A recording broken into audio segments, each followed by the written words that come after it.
Itu dua orang anaknya itu adalah Habil dan Kobil. Dan itu terus saya baca, oh kalau gitu ini bagus, kitab ini bagus ini. Nah lalu ketemu dengan kisahnya Nabi Nuh dan lain-lain. Dan sejarahnya Nabi Nuh di dalam Alkitab dan dalam Al-Quran itu sama. 40 hari, 40 malam, datangnya banjir, datangnya hujan, banjir, dan manusia dan segala macam mati, hanya Nabi Nuh dan beberapa anak-anaknya dan juga binatang yang berpasang-pasangan yang hidup. Jadi itu sama, kisahnya sama. Dan meningkat, saya terus-menerus baca hampir tiap malam, saya sedikit ini baca karena kesukaan, karena memberi pengetahuan. Dan saya sangat sangat antusias, sangat semangat untuk membacanya, sudah. Lalu akhirnya saya ketemu lagi dengan kisahnya leluhur segala agama. Leluhur segala agama di dalam Al-Quran adalah Nabi Ibrahim. Dan di dalam Alkitab adalah Abraham. Di dalam kitabnya bahasanya Yahudi adalah Afram. Abraham dalam bahasa kita dan Nabi Ibrahim dalam bahasa Al-Quran. Dan saya baca, oh kisahnya, rupa-rupanya bagus ini kisahnya Abraham ini. Nah, terus ada anaknya, istrinya Sarah atau Sarai, terus istri yang kedua adalah Hagar. Nah, lalu dari Hagar ini lahirlah Ismail. Nah, dari Sarah lahirlah Ishak. Dan berjalan dengan waktu Abraham yang saya baca dalam Alkitab ini, beda dengan yang saya dapatkan di dalam Al-Quran. Gitu. Apanya yang beda sejarah Abraham atau Nabi Ibrahim ini? Beda tentang yang dikorbankan. Dan kalau dalam Alkitab, yang baru saya baca ini adalah Abraham mempersembahkan anaknya Ishak dalam Kejadian pasal yang ke-22 ayat 1 dan ayat yang kedua. Ambillah anakmu yang sulung itu yang engkau kasih itu, yaitu Ishak. Itu namanya disebutkan Ishak. Begitu saya baca namanya yang adalah Ishak, saya kaget. Loh, kok lain dengan dengan Al-Quran? Karena di dalam Al-Quran anaknya yang dipersembahkan itu adalah Ismail. Gitu, bukan Ishak. Nah, lalu karena perbedaan itu, lalu saya bertanya, ini dari sinilah dimulainya perjalanan spiritual saya itu. Karena berbeda, akhirnya saya berpikir, pasti ada satu yang benar di antara dua kitab suci ini. Mana yang benar, itu saya selidiki. Karena dua kitab ini membicarakan tentang tokoh yang sama, Abraham dengan anak yang dikorbankan, tetapi beda yang dikorbankan. Kalau sama, mungkin saya tidak begitu tertarik. Tapi karena beda, akhirnya saya tertarik. Ya, karena beda, berarti saya berpikir, ada yang benar. Nah, siapa yang benar yang dikorbankan? Akhirnya saya selidiki. Saya tidak cari pendeta untuk menanyakan kasus ini, atau saya tidak cari orang Kristen. Sebab kalau saya tanya orang Kristen, pendeta pasti membenarkan Alkitab. Nggak mungkin dia membenarkan Al-Quran. Nah, sebaliknya juga saya tidak pergi cari ustadz atau guru ngaji atau kiai atau orang-orang muslim, teman-teman saya untuk menanyakan kasus ini. Sebab kalau saya juga tanya mereka juga pasti membenarkan Al-Quran. Tidak mungkin mereka membenarkan Alkitab. Gitu.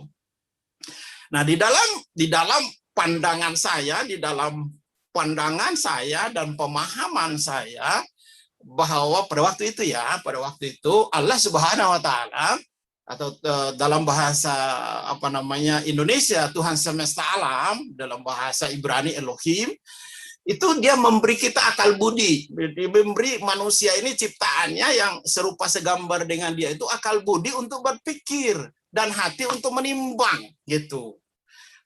Tuhan tidak berbicara kepada pikiran manusia, otak manusia, tetapi Tuhan seringkali berbicara di hati manusia.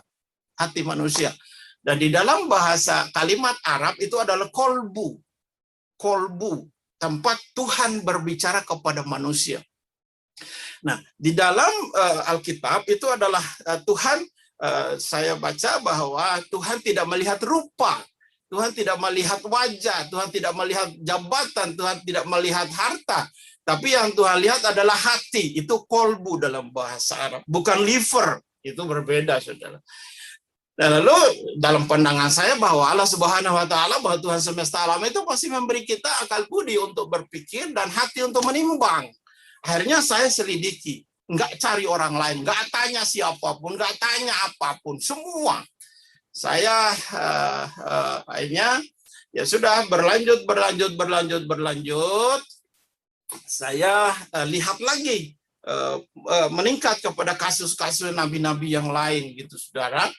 Dan lalu saya semakin hari semakin saya membaca Alkitab ini, semakin hari semakin saya tertarik untuk menyelidiki isinya.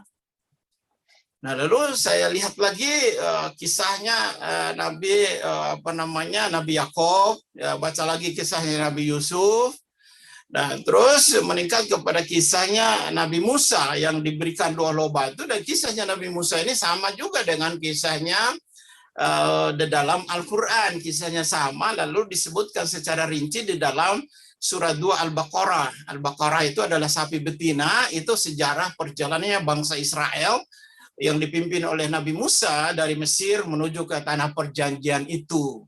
Itu Al-Baqarah atau sapi betina kalau dalam bahasa Indonesianya.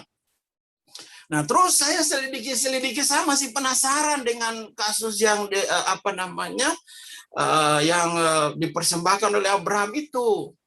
Dan saya, saudara, baca lagi kisahnya itu, nabi-nabi yang ada dalamnya. Dan saya baca kitabnya Nabi Ayub di dalam Alkitab.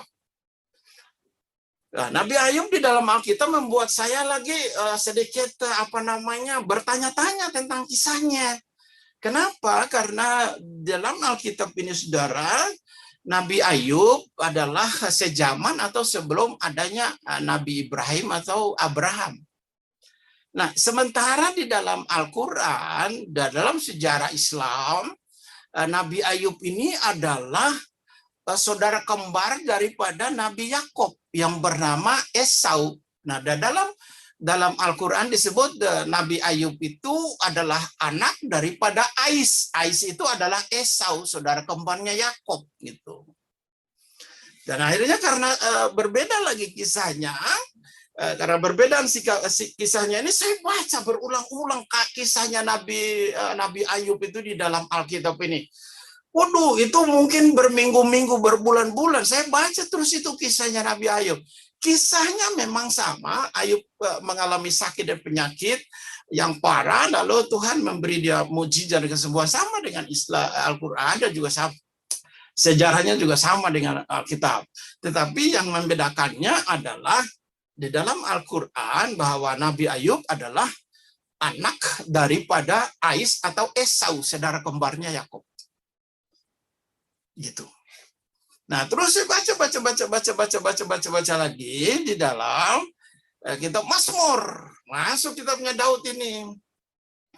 Nah, di dalam kitabnya Daud, kan kita Islam ini kan mempercayai ada 4 kitab Allah yang diturunkan kepada nabi-nabinya. Yang pertama ada kitab Taurat yang diturunkan kepada Nabi Musa. Yang kedua ada kitab Jabur yang diturunkan kepada Daud, dan kalau dalam Alkitab itu Mazmur. Yang ketiga adalah kitab Injil yang diturunkan kepada Nabi Isa. Yang keempat adalah kitab Al-Quran yang diturunkan kepada Nabi Muhammad. Jadi 4 kitab yang kami waktu itu, saya orang Islam semuanya di kolong langit mempercayai 4 kitab itu. Kitab-kitab Allah yang diturunkan oleh Allah Subhanahu wa taala kepada para nabinya. Dan pertama kitab Taurat. Kitab Taurat itu memang ada beberapa yang disebutkan di dalam Al-Quran. Ada. Tapi kitabnya Nabi Daud atau Mazmur ini tidak ada 1 ayat pun yang ada di dalam Al-Quran. Nggak ada. Nggak ada, saudara. Nah, sementara kami orang Islam mempercayai 4 kitab. Jadi kalau kita ambil kesimpulan kitab Taurat Nabi Musa itu hanya sebagian beberapa ayat, kalau kitab Daud tidak ada ayatnya, dan Injil apalagi, Injil itu 4 Injil itu dikisahkan cuma cerita kisah Isa Al-Masih, tetapi juga berbeda kisahnya. Jadi Islam pada waktu itu saya orang Islam atau pada umumnya sampai dengan saat ini, bahwa dia percaya dengan 3 kitab di luar kitab Al-Quran, Taurat, Jabur, dan Injil, tetapi tidak tahu isinya. Kembali kepada intinya tadi, intinya Abraham tadi. Kembali kepada inti. Sebelum saya ini, kembali kepada inti yang Abraham tadi. Lalu siapakah yang dipersembahkan oleh Abraham itu? Nah, saudara bisa googling di internet malam ini atau besok, cari informasi di internet. Saudara ketik begini, ketik Imam Masjidil Al-Aqsa, bukan Al-Aqsa, Istiqlal. Ketik Profesor Najaruddin Umar, Imam Masjid Istiqlal, yang menyampaikan bahwa anaknya yang dikorbankan Abraham itu adalah tidak secara letterlek ditulis dalam Al-Quran adalah Ismail. Kata beliau demikian.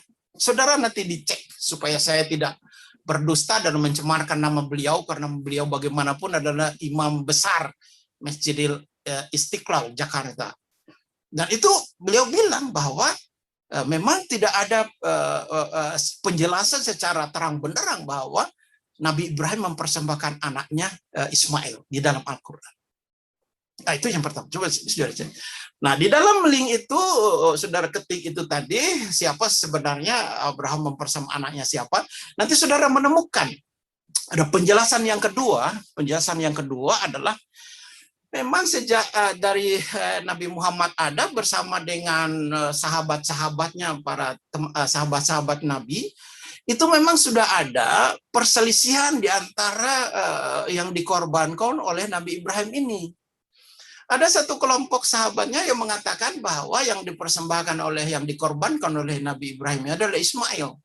Ada satu kelompok sahabatnya lagi yang mengatakan bahwa bukan Ismail yang dikorbankan, tetapi adalah Ishak. Dan kelompok yang mengatakan bahwa yang dikorbankan oleh Nabi Ibrahim adalah Ishak adalah orang paling dekat dengan Nabi Muhammad. Siapa orang paling dekat? Dan itu panglima perangnya Nabi Muhammad. Orang terdekatnya Nabi Muhammad, namanya Umar bin Khattab. Umar bin Khattab, nanti saudara klik ya, saudara klik di internet ya, coba cari tahu. Nah, sekarang ini zaman sudah terbuka, tidak ada yang bisa ditutup, sudah terbuka semua zaman, orang bisa googling, orang bisa cari di internet.